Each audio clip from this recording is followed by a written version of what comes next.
मोमिन ना तो ताना करने वाला होता है और ना लानत करने वाला,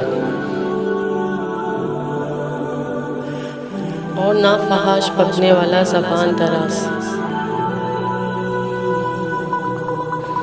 तरमज़ी अन अब्दुल्ला बिन मसूद रज़ियल्लाहु ताला अन्हु।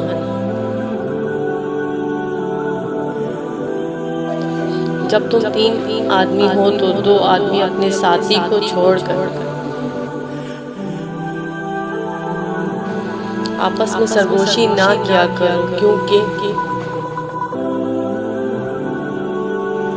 इससे इसके दिल आज़ारी होती है। सही मुस्लिम हदीस नंबर 5697। नमाज वो वाहिद हुक्म है जिसे अल्लाह ने आसमान से वही के जरिए नहीं उतारा, बल्कि अपने महबूब हज़रत मोहम्मद सल्लल्लाहु अलैहि वसल्लम को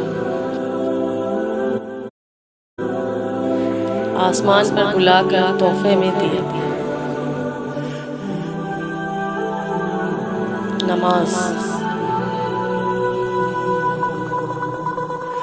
मोमिन का मर्ज उसकी खताओं का कुफारा होता है। अल हदीस 1322।